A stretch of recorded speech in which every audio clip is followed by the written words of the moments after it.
মোৰ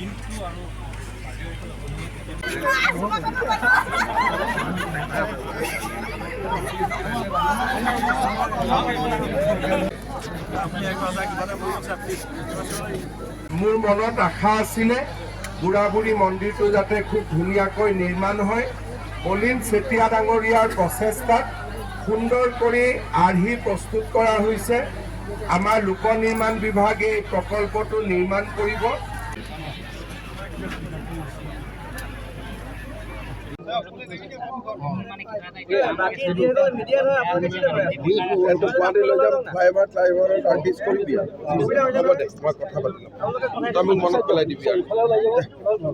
চানমাৰী ফিনটম উপাসনাৰ থলী হিচাপে আমি বুঢ়াবুঢ়ী খালক বা বুঢ়াবুঢ়ী মন্দিৰক আমি বুজি পাওঁ।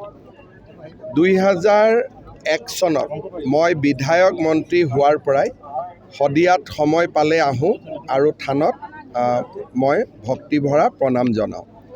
বহুদিনৰ পৰা থানত এটা প্ৰকল্প নিৰ্মাণৰ আমাৰ মনত ইচ্ছা আছিল। আজি ৰাজ্য চৰকাৰে প্ৰায় 9 কোটি টকা খৰচ কৰি এটা প্ৰকল্পৰ শুভ আৰম্ভণি বা আধাৰশিলা স্থাপন কৰিলে। বলিন চেতিয়া, মই, বিমল বৰা, ৰূপেশ গোৱালা, সঞ্জয় কিষাণ আমি সকলোবোৰে এই অনুষ্ঠানত ভাগ ল'লোঁ। তৰংগ গগৈ।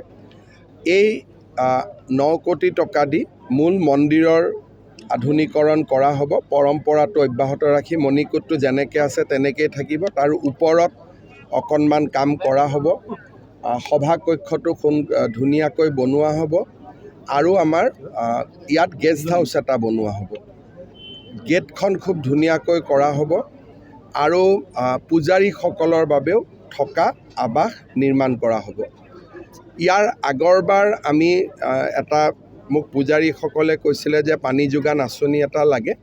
আজি আমি নিৰ্মাণ কৰি ওলোৱা পানী যোগান আঁচনিখনৰ আমি শুভ আৰম্ভণি কৰিলোঁ।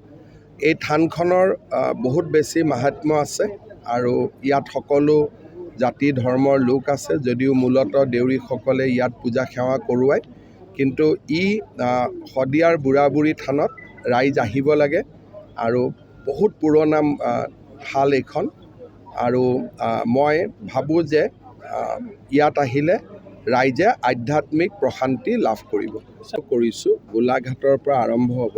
মাৰ্ঘেৰিটাতো খালী মাটি থকাৰ কাৰণে বহুত লোক আহিছে, আমাৰ খবৰ আছে। খালি সকলোবোৰ কাম আমি একেলগে ল'ব নোৱাৰোঁ। প্ৰত্যেকটো কামতে 3-4 মাহৰ এটা প্ৰক্ৰিয়া থাকে। সেইকাৰণে য'ত সমস্যাটো হাতৰ পৰা ওলাই যাব হৈছে তাতে আমি কৰি আছোঁ। কিন্তু মই ভাবোঁ যে এটা সময়ত আমি গোটেইখিনি মাটি উচ্ছেদৰ জৰিয়তে হওক বা আন ব্যৱস্থাৰ জৰিয়তে হওক আমি আমাৰ মাটিখিনি আমি উদ্ধাৰ কৰিব পাৰিম। খালি অলপ সহায়ো লাগিব আৰু ধৈৰ্যও লাগিব, কাৰণ এটাৰ পিছত এটাকৈ কৰি গৈ থাকিব লাগিব। মই যোৱাকালিও দৰঙত কৈছিলোঁ যে 29,000 বিঘা মাটি আমি বেদখলৰ পৰা মুক্ত কৰিছোঁ। কিন্তু অসমত 29 লাখ বিঘা মাটি বেদখলকাৰীৰ হাতত আছে। এইটো এটা বহুত ডাঙৰ অংক। মানুহে ক'ব নোৱাৰোঁতে লাহে লাহে লওঁতে বহুত ডাঙৰ এটা হিচাপ। লাহে লাহে আমি কৰি গৈ থাকিব লাগিব।